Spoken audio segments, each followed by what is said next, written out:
우리 하나님 말씀 마태복음 16장 13절에서 20절 말씀 보겠습니다.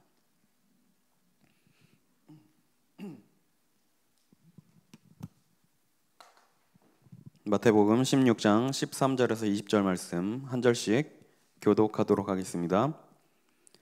예수께서 빌립보 가이사랴 지방에 이르러 제자들에게 물어 이르시되 사람들이 인자를 누구라 하느냐?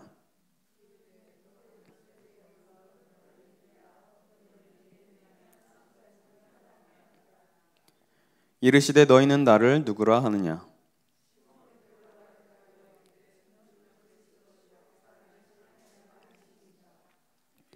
예수께서 대답하여 이르시되 바요나 시몬아 네가 복이 있도다. 이를 내게 알게 한 이는 혈육이 아니요 하늘에 계신 내 아버지시니라.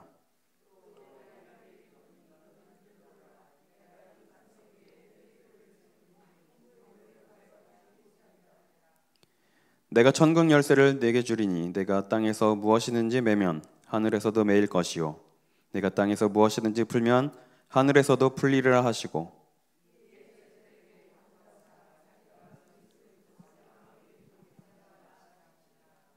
아멘. 네, 오늘은 우리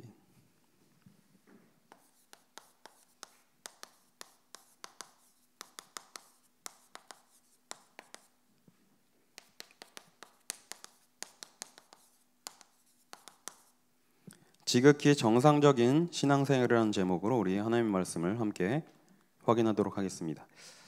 제목이 일단 이번 주에 우리에게 주신 말씀이 지극히 정상적으로 그리스의 비밀을 누리라는 말씀을 주셨죠. 그 제목을 본다면 정상적으로 그리스의 비밀을 누리라고 하셨기 때문에 분명히 비정상적으로 신앙생활하는 사람들이 있다는 말씀이겠죠. 많은 사람들이 교회를 다니고 신앙생활을 한다고 얘기를 하는데 비정상적으로 신앙생활하는 사람들이 많습니다. 그럼 비정상적인 신앙생활은 무엇을 말할까요? 하나님이 죄를 깨닫기 위해서 죄를 깨달으라고 율법이란 걸 주셨어요. 율법은 너무나 좋은 겁니다. 율법은 지킬수록 좋은 거죠. 그런데 복음보다 율법이 더 우선이 되면 이게 문제가 되는 거죠. 율법은 죄를 깨닫게 해주는 도구예요. 우리 인간의 힘으로는 구원을 받을 수 없기에 우리는 죄인임을 깨닫고 복음을 붙잡아야 됩니다. 그런데 많은 사람들이 복음의 본질을 놓치고 율법주의적인 신앙생활을 하고 있어요. 율법주의적인 신앙생활은 무엇을 말하냐? 사람의 행위를 강조하는 겁니다.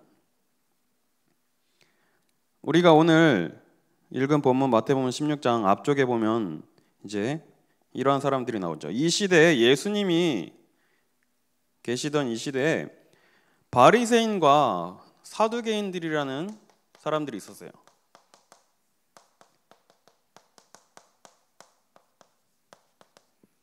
바리새인, 사두개인, 이제 바리새파 사람들, 사두개파 사람들을 바리새인, 사두개인이라고 하죠. 그래서 이 바리새인들은 어떤 사람들이었냐면 분리주의자들이에요. 세상과 분리되다. 경건한 삶을 살고 단어만 보면 너무나 좋은 단어죠. 세상을 따라가지 않고 경건한 삶을 살고자 하면 그것만큼 좋은 게 없죠. 그런데 왜 문제가 되죠? 복음의 본질을 놓치고 경건만을 강조하게 되니까 문제가 되는 겁니다. 자, 그리고 사두개인들, 사두개파는 어떤 사람들이냐? 이 시대에 사제의 직분을 이렇게 독점했던 사람들이에요. 그런데 이 사람들은 이제 어떤 신앙을 가지고 있냐? 우리의 부활이 없다고 믿고 우리의 내세도 없다고 믿었던 사람들입니다. 그래서 마태복음 22장에 보면 부활이 없다고 하는 사두개인들이 예수님을 찾아와서 이제 예수님을 이제 시험하죠. 어떤 내용으로 시험하냐? 이때 당시 문화에 이제 장남이 결혼했는데 대를 잇지 못하면 뭐 사고로 죽거나 문제가 생겨서 대를 잇지 못하면 그 동생이 이제 그 쉽게 말하면 형수님이죠. 결혼해서 대를 이어야 됐어요. 근데 이 사두개인들이 예수님을 찾아와서 예수님, 어떤 사람이 결혼을 했는데 대를 잇지 못하고 자녀를 낳지 못하고 죽었습니다. 그래서 그 동생이 이제 대신 결혼해서 사는데 또 자녀가 없이 또 죽었습니다. 그래서 7형제가 전부 다 자녀를 낳지 못하고 죽었는데, 그러면 예수님께서 말씀하시듯이 이들이 이제 부활해서 천국에 가게 되는데, 천국에 가면 어떤 사람이 그 여인의 남편이 됩니까? 이런 거 가지고 이제 질문하죠. 예수님을 난처하게 만들려고 이런 질문한 거죠. 자, 지금 시대도 마찬가지로 이렇게 복음의 본질을 놓친 채 비정상적인 신앙생활을 하는 사람들이 많습니다. 지금은 많이 그런 게 없어졌는데, 이제 당연히 교회 예배드리러 올 때 하나님 앞에 예배드리러 오는 시간이기 때문에 최대한 예의를 갖추고 가장 좋은 모습으로 이렇게 와야 되겠죠. 그런데 사정이 있을 수도 있고 얼마든지 이제 뭐 여러 가지 일이 있을 수 있어요. 저는 제가 어릴 때 신앙생활했던 그 기억을 떠올리면 우리 아이들한테 잔소리를 못 하겠어요. 제 성격상 뭐 잔소리도 못 하는데, 너 왜 예배 시간에 늦게 와? 너 예배 시간에 떠들면 안 돼. 말씀 제대로 들어야지. 당연히 제가 해야 될 부분이긴 한데, 저는 이제 그걸 잘 못하는 성향이 있어요. 이제 제 성격이기도 하고. 근데 왜 저는 못하냐면, 당연히 예배 시간 잘 지키면 좋고 예배 태도 좋으면 좋고 말씀 잘 들으면 좋죠. 그런데 어쨌든 이 시간에 PC방 안 가고 TV 안 보고 주일날 아침에 일어나서 교회에 와서 앉아있다는 것만으로도 저는 너무 귀한 거예요. 뭐 여러 가지 뭐 생각이 있을 수도 있겠죠. 엄마 때문에 억지로 와서 앉아있을 수도 있고, 뭐 예배 드리면 용돈을 주겠다라고 해서 뭐 그런 협상을 맺고 왔을 수도 있고, 어쨌든 그 시간에 예배를 드리러 교회에 와서 앉아있다는 것만으로 감사한 거잖아요. 귀한 거잖아요. 하나님이 보시기에 어떠겠어요? 당연히 우리 입장에서는 최대한 갖추고 좋은 모습으로 나와야 되는데, 어떤 모습으로 나오든지 하나님은 일단 오는 것만으로 기뻐하실 거예요. 우리 탕자 비유 많이 들었죠. 둘째 아들이 집 나가가지고 사고치고 돈 다 쓰고 탕진해가지고 거지의 모습을 하고 오는데, 야, 너 꼴이 그게 뭐야? 너 왜 그런 말을 안 해? 아버지가 맨발로 항상 버선발로 기다리다가 저 멀리서 보이니까 뛰어가서 목을 끌어안고 입 맞추고 반지 껴주고 하죠. 그런데 첫째 아들은 어쩌죠? 멀리서 꽁해가지고, 아버지 나를 위해서는 잔치 한번 베풀어 준 적 없으면서 저 망나니 저 사고친 쟤 때문에 어떻게 그럴 수가 있습니까? 그게 바로 율법입니다. 하나님은 소위 유행어처럼 묻지도 따지지 않고 하나님 앞에 나오는 것만으로 기뻐하세요. 그런데 복음의 눈으로 보지 못하면 모든 것이 다 율법으로 보이는 거예요. 그래서 요즘에 이제 이런 유행어도 있죠. 내가 하면 로맨스, 네가 하면 불륜. 자기도 경건하게 100% 율법을 지키고 살지 못하면서 남이 좀 못하는 걸 마음에 안 들어하고 그게 눈에 가시가 되는 거예요. 그래서 예수님이 네 눈에 들보도 보지 못하면서 왜 남의 눈에 있는 티끌을 지적하냐, 뭐 이런 말씀도 하시죠. 생각 외로 우리가 율법주의적인 그런 사고방식을 많이 가지고 있어요. 우리가 이런 부분을 잘 생각해 봐야 되겠죠. 자, 그리고 많은 사람들이 신비주의적인 신앙생활을 하고 있어요. 자, 마찬가지로 신비주의라는 것, 신비적인 거 좋은 겁니다. 예수님이 눈먼 자들도 눈뜨게 해주시고 병자들도 고쳐주시고 죽은 사람도 살리셨어요. 많은 능력을 행하셨습니다. 오병이의 기적도 행하시고 가나의 혼인잔치 이적을 베푸셨어요. 신비는 매우 좋은 겁니다. 그런데 마찬가지로 복음의 본질을 놓친 채 이것만을 따라가는 걸 보고 문제가 된다고 하는 거예요. 눈에 보이는 증거. 자, 우리가 구원받았는데 하나님의 자녀가 되는데 남들에게 보일 수 있는 증거가 있습니까? 뭐 이마에 뭐 이렇게 도장 같은 거 찍혀 있거나 뭐 등짝에 구원받았다고 뭐 이렇게 아무것도 없어요. 그런데 많은 사람들이 눈에 보이는 증거를 쫓아가는 거예요. 그래서 오늘 읽은 16장 1절에 보니까 바리새인과 사두개인들이 와서 예수를 시험하여 하늘로부터 오는 표적 보이기를 청하니. 많은 사람들이 표적을 구하고 따라다니죠. 자, 제가 이제 금식 얘기를 몇 번 했는데 금식 자체는 너무 좋은 겁니다. 내가 밥을 안 먹으면서 하나님께 집중하고 어떤 나의 중요한 인생의 방향을 결정하기 위해서 일단 먹는 걸 중단하고 하나님께로 집중하는 건 너무 좋은 거예요. 그런데 뭔가 어떤 능력을 받기 위해서 금식한다. 뭔가 지금 엄청 중대한 일이 있어서 이게 해결될 때까지 내가 밥을 안 먹고 기도하겠다. 이런 것은 바른 금식 기도라고 할 수 없겠죠. 그러니까 잘 생각해야 됩니다. 복음의 본질을 놓치고 따라가는 걸 보고 문제가 된다고 하는 거예요. 그래서 뭐 이런 얘기도 있죠. 예수무당이라는 얘기 들어보셨어요? 목사님인데 미래를 알려줘요. 그래서 당신 하나님 일 할 사람이야. 그러니까 뭐 신학교 가고 그쪽 길을 가기 전까지 절대 차 운전하지 마. 차 운전하면 사고 날 거야. 그래서 실제로 그 말을 듣고 차를 안 타고 대중교통 타고 다니는 청년을 본 적이 있어요. 대부분 많은 사람들이 이렇게 신앙생활을 해요. 왜냐? 구체적인 방법을 주거든요. 우리는 어떻게 말하죠? 기도해봐. 성령 인도 받아야지. 그 어떻게 해야 성령 인도입니까? 그런데 이런 사람들은 구체적으로 방향을 제시해 주죠.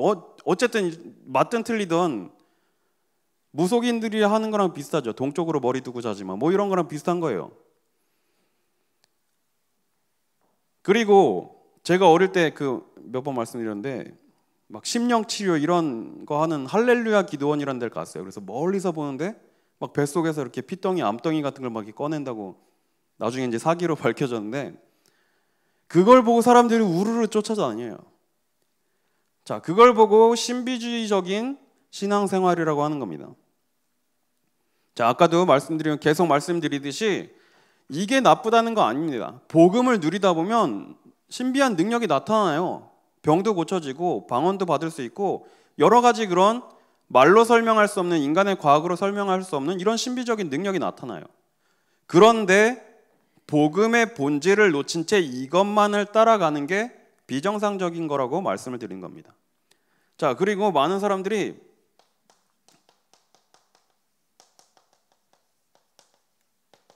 인본주의적인 신앙생활을 따라가고 있어요. 교회는 하나님의 말씀을 따라가야 됩니다. 하나님이 주신 언약을 따라가는 거예요. 하나님이 하실 것을 믿고 따라가는 거죠. 일단 눈에 보이니까 사람이 하는 거지만 하나님이 하시는 일을 우리는 붙잡고 가는 거예요. 그런데 교회를 움직이기 위해서 세상에 엔터테인먼트를 도입해서 세상의 여러 가지 방법으로 교회를 움직이는 것들이 많죠. 뭐 조금 옛날 얘기, 좀 지난 얘기긴 한데 한때 막 젊은 사람들을 교회로 이제 많이 모으기 위해서 열린 예배라는 걸 만들어가지고 뭐 찬양도 막 마음껏 하고 뭔가 열린 예배, 그럼 뭐 닫힌 예배도 있나 뭐 이런, 그러니까 그런 것들 있죠. 세상에 맞추고 하나님의 그런 뜻이 아니라 세상 사람들이 좋아할 만한 그런 걸 가지고 교회를 이끌어가고 움직이는 이런 것들이 너무나 많았어요. 지금도 많습니다. 제가 길을 가다가 어떤 교회가 보이더라고요. 그래서 지나가는데 교회 이름이 영화교회예요. 그래서 오, 이름 멋있다. 뭐 영화롭다 막 이런 단어 있잖아요. 그래서 이름 되게 멋있네, 영화교회. 근데 그 옆에 이렇게 괄호 쳐 있고 시네마 처치라고 써 있더라고요, 영어로. 에이? 무슨 우리가 보는 영화 말하죠. 나중에 이제 좀 된 얘기인데 나중에 알고 보니까 말 그대로 영화를 가지고 설교를 하는 거예요, 교회에서. 그러니까 자, 요즘 젊은 사람들 설교 듣기 지겨워한다. 하나님 말씀 좀 지겹지 않냐? 이걸 좀 요즘 젊은 사람들이 듣기 편하게 우리 한번 해보자 해서 매주마다 영화 한 편을 선정해서 그걸 가지고 사람들에게 설교를 하는 거예요. 젊은 사람들은 좋아하겠죠. 영화 좋아하는 사람들, 특히 문화에 관심 있는 사람들은 좋아하겠죠. 복음의 본질을 놓치게 되면 이렇게 인본주의적인 요소를 가지고 움직이게 되는 거예요. 자, 그래서 우리는 이번 주 주신 말씀을 잘 기억하면서 지극히 정상적으로 하는 신앙생활이 무엇인지 이것을 우리가 바르게 붙잡아야 돼요. 우리가 신앙생활하는 이유, 가장 근본적인 이유가 뭐죠? 우리 모든 사람은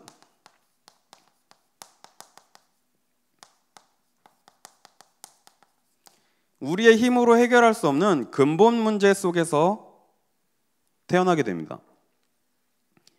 우리 인간의 힘으로 해결할 수 없는 이 근본 문제가 있죠. 자, 그래서 첫 번째로 우리가 해결할 수 없는 문제는 바로 이 죄 문제예요. 모든 사람이 죄를 가지고 죄인의 상태로 태어나게 됩니다. 자, 여기서 말하는 죄는 창세기 3장 1절에서 5절.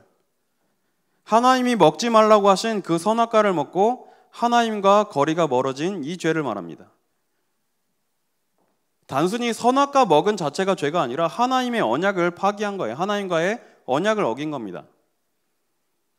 이것을 보고 우리가 원죄라고 하죠.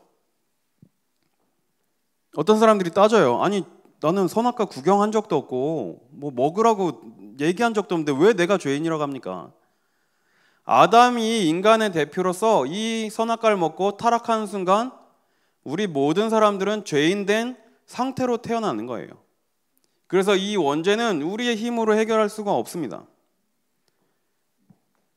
그래서 로마서 3장 23절에 이렇게 기록하고 있어요. 모든 사람이 죄를 범하였음에 하나님의 영광에 이르지 못하더니. 하나님과 함께하며 영광스러운 삶을 살아야 되는 우리 모든 인류가 죄를 짓고 하나님의 영광에서 멀어지게 된 겁니다. 그런데 누구도 예외 없어요. 모든 사람이 죄를 범했다고 분명히 말씀하고 있습니다.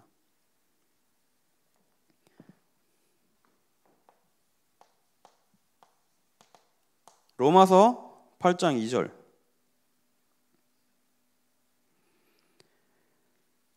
죄와 사망의 법에서 우리를 해방하셨다고 말씀하고 있어요. 죄와 사망의 법에 잡혀서 모든 사람은 죄인된 상태로 살 수밖에 없는 겁니다. 자, 그리고 요한일서 4장 9절에서 10절에 보면 만일 우리가 우리 죄를 자백하면 그는 미쁘시고 의로우사 우리 죄를 사하시며 우리를 모든 불의에서 깨끗하게 하실 것이요 만일 우리가 범죄하지 아니하였다 하면 하나님을 거짓말하는 이로 만드는 것이니 또한 그의 말씀이 우리 속에 있지 아니하니라. 우리는 죄 속에서 태어나고 죄인된 상태로 살아갈 수밖에 없습니다.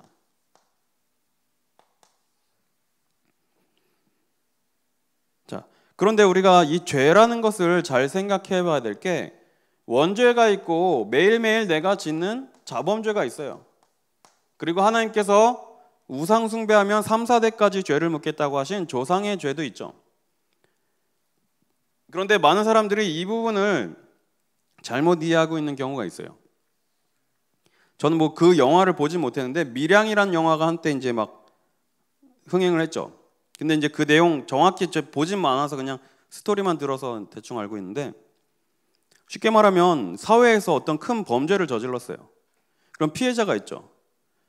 그럼 이제 피해자에게 당연히 용서를 구하고 그 잘못한 거에 대한 책임을 져야 되는데 어느 날 하나님을 믿게 된 거예요. 그래서 죄인인데 용서받았다고 믿음이 생긴 거예요. 그래서 자기는 이제 하나님께 용서받았으니까 다 끝났다라고 얘기하는 그런 내용을 이제 다룬 영화인데 우리가 지은 자범죄는 당연히 우리가 책임지고 해결해야 됩니다. 그런데 이것을 잘 분간하지 못하면 불신자들이 이해 못하는 거예요. 우리가 예수님을 그리스도로 믿고 하나님의 자녀가 되었을 때 이 원죄가 해결되는 겁니다. 그런데 원죄가 해결된 상태라도 자범죄는 지을 수가 있어요. 그럼 이 부분에 대해서는 내가 분명히 책임지고 회개하고 해야 되죠.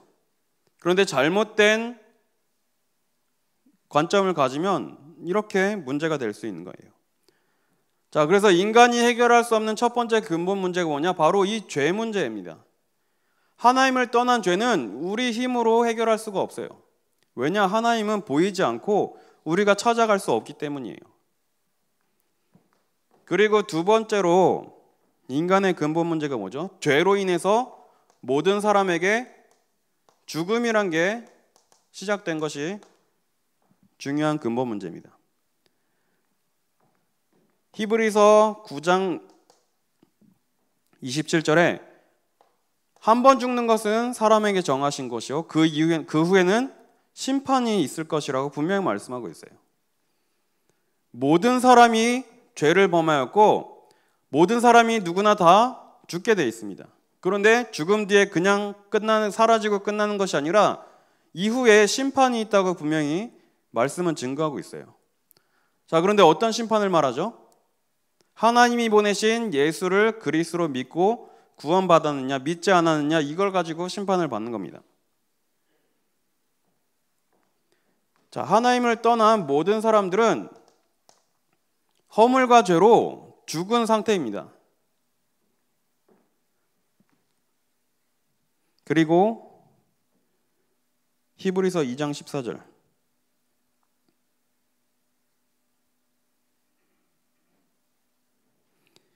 자녀들은 혈과 육에 속하였음에 그도 또한 같은 모양으로 혈과 육을 함께 지니시면 죽음을 통하여 죽음의 세력 잡은 자 곧 마귀를 멸하시며 죽음의 세력을 잡은 자 마귀에게 잡혀서 모든 사람은 죽음을 맞이할 수밖에 없습니다.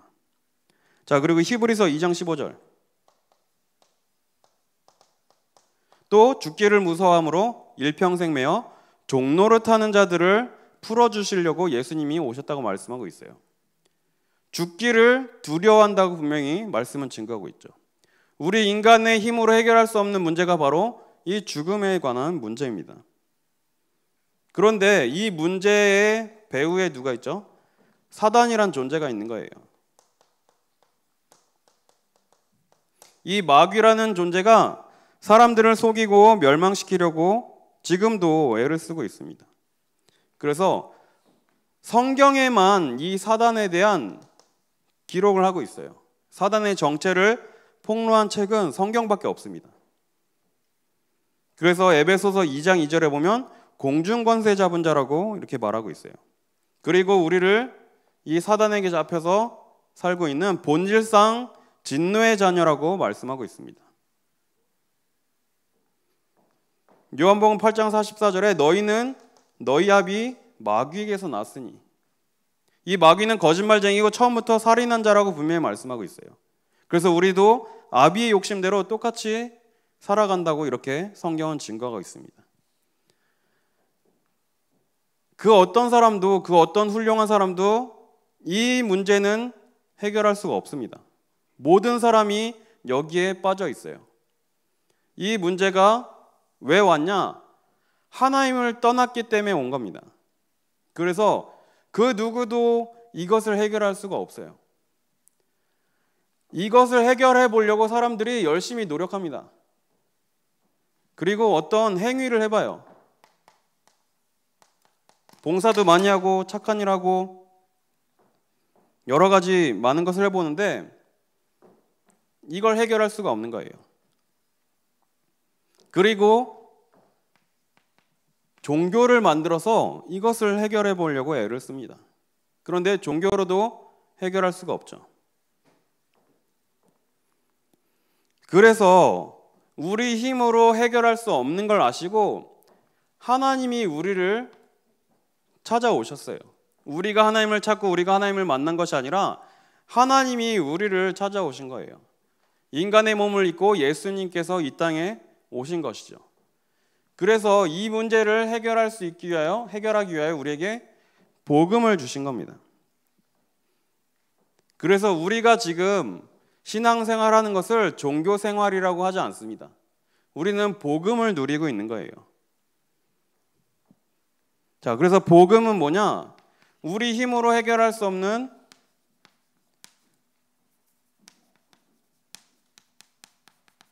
이 근본 문제를 해결받은 것이 바로 복음인 것입니다.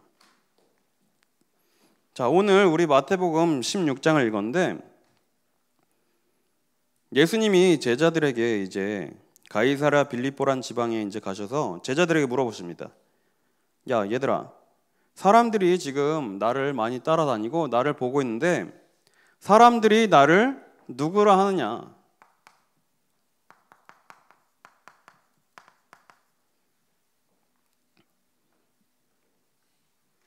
마태복음 16장 13절에서 15절이죠. 자, 이때 제자들이 대답합니다. 14절에 보니까 이르되 더러는 세례 요한.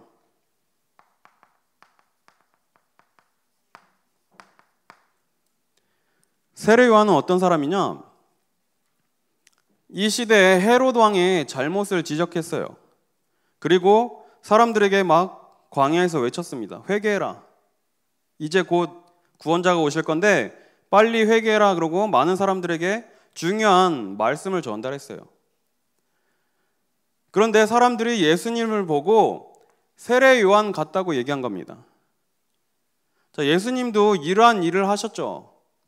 성전에 들어가셔서 돈 바꾸는 자들 막 돈 상 엎으시고 채찍질하시고 짐승 파는 사람들에게 막 이제 꾸짖으시고 내 아버지의 집은 기도하는 집이라고 이제 화를 내셨죠. 이러한 요소를 보고 사람들이 예수님을 보고 아, 예수님이 세례 요한 같은 일을 하시는구나 이렇게 본 거예요.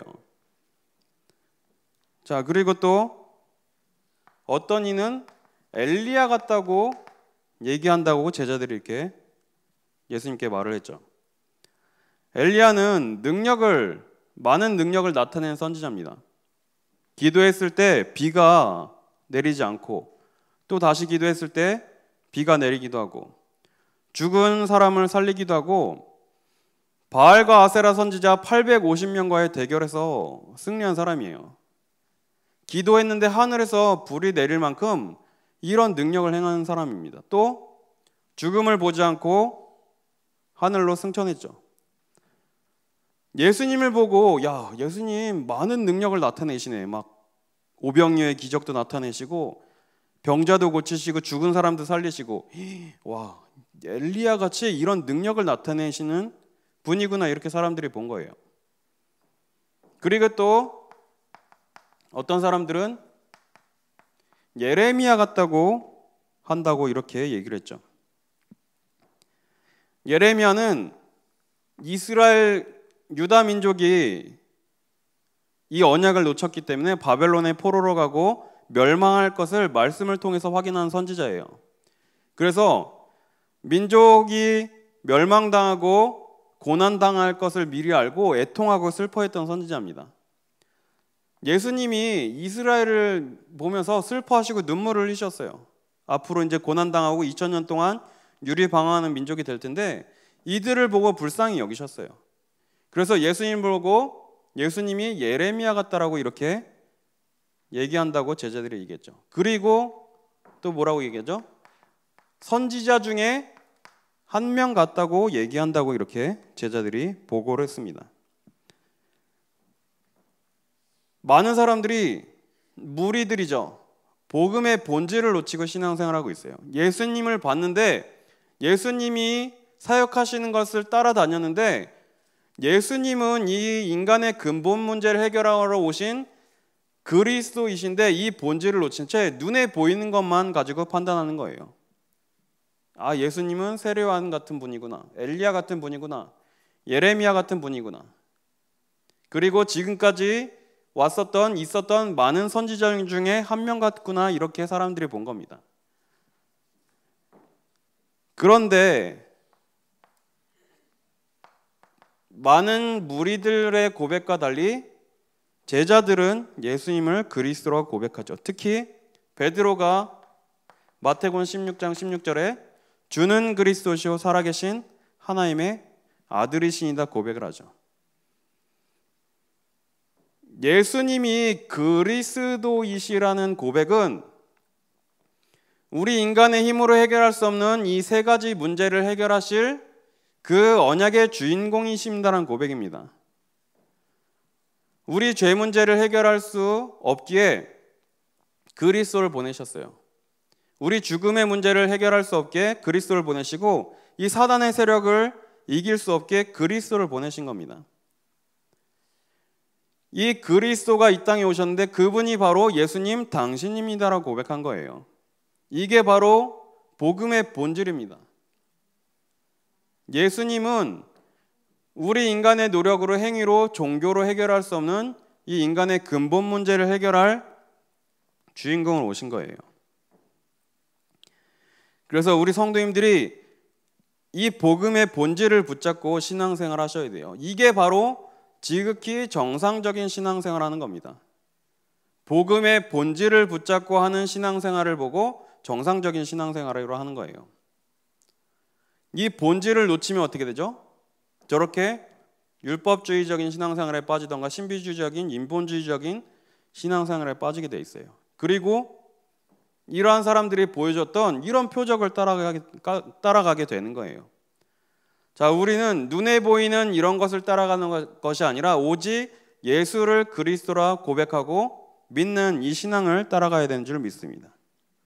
자, 그래서 예수님이 그리스도란 이 베드로의 고백은 하나님이 보내시기로 약속하신 창세기 3장 15절 그 언약의 주인공이심을 고백한 거예요.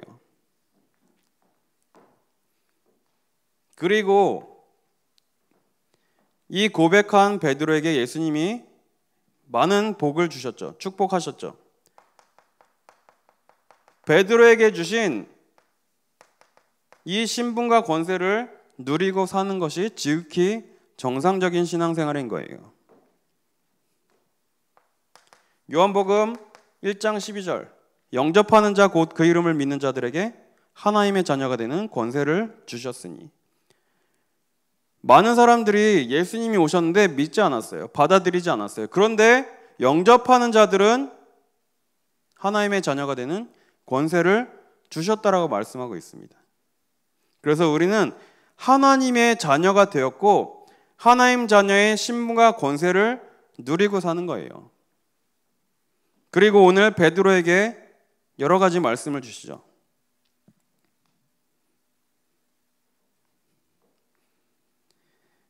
18절에 보니까 너는 베드로라 내가 이 반석 위에 내 교회를 세우리니 음부의 권세가 이기지 못하리라. 예수님을 그리스도라 고백한 우리의 이 믿음의 고백 위에 교회를 세우겠다고 든든히 세우시겠다고 약속하셨어요. 이게 단순히 베드로에게만 주신 축복이 아니라 우리에게 지금 주신 축복인 겁니다. 그리고 음부의 권세가 너를 이기지 못할 것이라는 약속을 주셨어요. 그 아무리 힘을 가진 사단이라 할지라도 그리스도 앞에서는 힘을 쓰지 못합니다. 우리가 하나님의 자녀가 되었기 때문에 음부의 권세가 우리를 이기지 못하리라고 우리에게 약속하셨어요. 이 권세를 누리고 사는 게 지극히 정상적인 신앙생활이죠. 그리고 천국 열쇠를 주겠다고 약속하셨어요. 그래서 땅에서 무엇이든지 매면 하늘에서 매일 것이요 땅에서 무엇이든지 풀면 하늘에서 풀리리라 약속하셨습니다. 자, 그래서 우리는 세상 사람들이 붙잡고 있는 눈에 보이는 것을 따라가는 게 아니에요. 하나님이 우리에게 주신 언약의 실체, 언약의 주인공 되시는 그리스도만 붙잡고 가는 겁니다. 자, 그래서 우리가 예수님을 그리스도로 고백할 때 이런 동일한 축복을 우리에게 주실 줄 믿습니다. 자, 그래서 우리는 한 주간 이 복음의 본질을 바르게 붙잡고 이것을 따라가야 돼요. 복음의 본질을 놓치면 세상 사람들 같이 이렇게 엉뚱한 걸 잡고 따라가게 되는 거예요. 그래서 이렇게 엉뚱한 걸 잡고 따라가는 것을 보고 비정상적인 신앙생활이라고 하는 겁니다.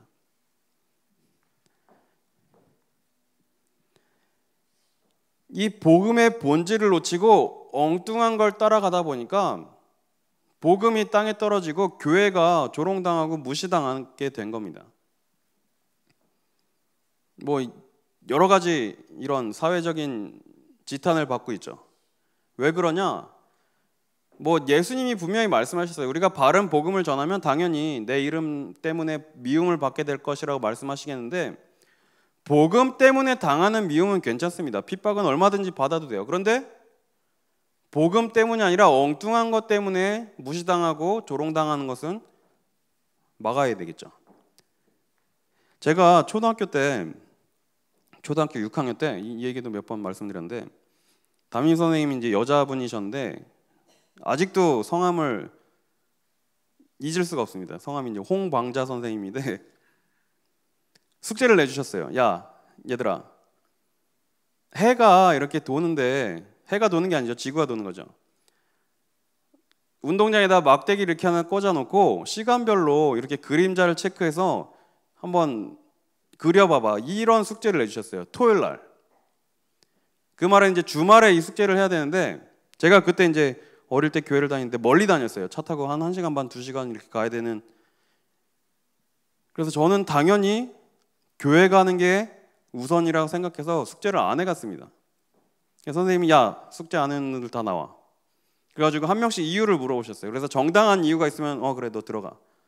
그래서 제 차례가 돼서 너 왜 숙제 안 해왔어? 이러니까 제가 당당하게 말씀드렸죠. 아, 저 교회 가느라고 숙제 안 했습니다. 이랬더니 갑자기 막 얼굴이 뻘개지더니 막 화를 내시는 거예요.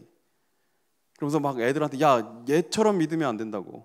이게 바로 광신냐. 초등학교 6학년을 보고 이게 광신냐 막 엄청 막 얼굴이 벌개지셔가지고 막 그러시더라고요. 그래도 그때 뭐 그게 뭐 상처가 되지는, 지금 뭐 그게 상처로 남진 않았는데 그때 깨달았어요. 아, 내가 진짜 정상적으로 신앙생활을 하지, 내가 예수 믿는 게 불신자들이 보기에는 특권은 아니구나. 내가 예수를 믿고 복음을 누린다고 하면 불신자들이 보기에 더 잘했어야 되는데 내가 실수했구나. 지금 생각해보면 그런 생각이 들어요. 우리는 복음 때문에 사람들이 보기에 그런 삶을 살아야 되겠죠. 뭐 이것은 열심히 살자, 노력하자, 애를 쓰자 이게 아니에요. 자, 그래서 우리 이번 주 한 주간 이 언약의 말씀 붙잡고 중요한 기도 제목을 붙잡으시길 바랍니다. 자, 하나님이 우리 성도님들을 이 시대에 복음의 본질을 회복할 자들로 부르셨어요. 자, 아무도 복음을 말하지 않습니다. 교회들도 바른 복음을 제대로 전하지 않고 있어요. 그러다 보니까 교회들이 지금 이렇게 문제가 온 거죠. 복음을 전해야 될 교회가 건물 크게 지어놓고 이권 때문에, 돈 때문에 싸우고, 나눠져가지고 심파 구파 나눠가지고 싸우고, 자녀한테 이것을 물려주네 마네 이런 거 같이 싸우고, 그런 거 할 시간에 한 명이라도 더 살리고 복음을 전해야 되는데 이 복음의 본질을 놓치다 보니까 완전히 세속적이고 육신적인 교회가 돼버린 거예요.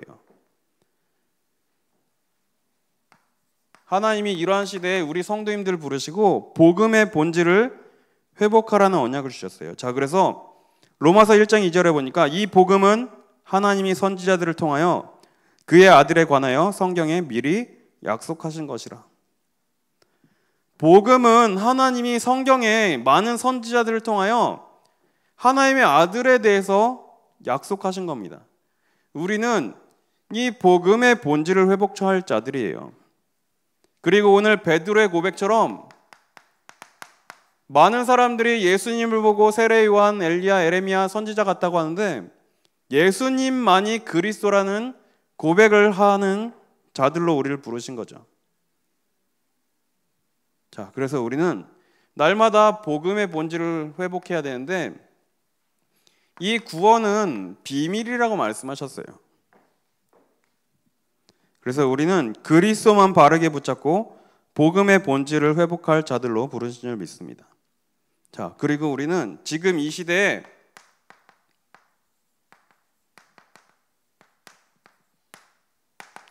교회의 본질을 회복할 자들로 하나님이 부르셨다는 사실을 확신하시길 바랍니다. 고린도전서 3장 16절에 보면 너희가 하나님의 성전인 것과 너희 안에 하나님의 성령이 계시는 것을 알지 못하느냐 분명히 말씀하셨어요. 성령이 계시는 모든 구원받은 하나님의 자녀들은 성전이 된 겁니다. 교회는 이러한 구원받은 자의 모임이에요. 이게 바로 교회의 본질입니다. 자, 그런데 이게 공통점이에요. 구원이라는 공통점 하나 가지고 모인 거지 우리는 다른 것을 가지고 모인 게 아니에요. 조금 부족해요. 그런데 구원받은 하나님의 자녀입니다. 조금 연약해요. 그런데 구원받은 하나님의 자녀입니다. 조금 남들이 보기에는 연약해 보일지 몰라도 하나님이 보시기에는 구원받은 하나님의 자녀들의 모임이에요. 이게 바로 교회의 본질입니다. 내가 10,000달란트 탕감 받았는데 100데나리온 빚진 사람 보고 멱살 잡을 수 없죠. 교회의 본질이 바로 이런 거예요. 하나님께 너무 큰 은혜를 입었기 때문에 우리는 그 모든 것도 이해하고 수용하고 초월할 수 있는 겁니다. 그런데 하나님의 그 은혜, 하나님의 사랑이 점점 가려지면 다른 사람들의 그런 티끌이 보이게 되는 거죠. 자, 그리고 오늘 베드로가 고백한 이 고백 위에 예수님이 약속하셨어요. 이 반석 위에 내가 교회를 세우겠다. 우리의 고백 위에 예수님께서 이 시대에 교회를 세우겠다고 약속하셨어요. 그래서 우리는 이 시대의 교회의 본질을 회복할 자들임을 믿습니다. 자, 에베소서 4장 1절에 4절에 보니까 그러므로 주 안에서 갇힌 내가 너희를 권하노니 너희가 부르심을 받은 일에 합당히 행하여 모든 겸손과 온유로 하고 오래 참음으로 사랑 가운데 서로 용납하고 평안에 매는 줄로 성령이 하나 되게 하신 것을 힘써 지키라. 몸이 하나요 성령도 한 분이시니 이와 같이 너희가 부르심의 한 소망 안에서 부르심을 받았느니라. 교회는 한 소망 가지고 모인 공동체입니다. 그리고 11절 12절에 보니까 그렇기 때문에 이 교회를 하나님이 세우셨는데 그가 어떤 사람은 사도로, 어떤 사람은 선지자로, 어떤 사람은 복음 전하는 자로, 어떤 사람은 목사와 교사로 삼으셨으며 이는 성도를 온전하게 하여 봉사 일을 하고 그리스도의 몸을 세우려 하심이라. 우리에게 주신 각자의 달란트를 통하여 하나님은 우리를 통하여 교회를 회복하겠다고 약속하셨어요.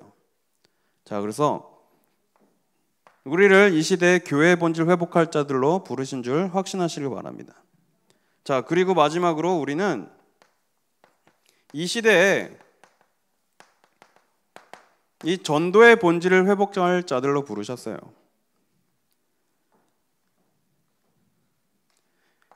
사도행전 5장 42절 마가다락방에서 성령 충만을 체험한 제자들이 이제 나가서 무엇을 하죠? 예수가 그리스도라 가르치며 전도하기를 그치지 아니하니라. 진짜 전도의 본질은 뭐죠? 예수님이 그리스도란 사실을 전해주는 게 전도입니다. 이 문제 속에서 우리 힘으로 빠져나올 수 없기 때문에 여기서 빠져나올 수 있는 유일한 길은 오직 예수 그리스도밖에 없음을 전해주는 게 전도예요. 하나님 만나는 길 대신은 예수 그리스도를 전해주는 게 전도입니다. 자, 그래서 전자가 전할 전자의 길도자죠. 내 힘으로 찾아갈 수가 없어요. 하나님을 만날 수가 없습니다. 그런데 하나님이 우리에게 내어주신 유일한 길, 이 길을 다른 사람들에게 전해주는 게 바로 전도인 겁니다. 그래서 많은 사람들이 전도한다고 해요. 막 지하철역에서 이거 띠매고 지하철역 광장에서 잠자고 막 할렐루야 크게 붙이고 막 빨간 거 막 그것도 너무 귀한 겁니다. 그런데 본질은 아니죠.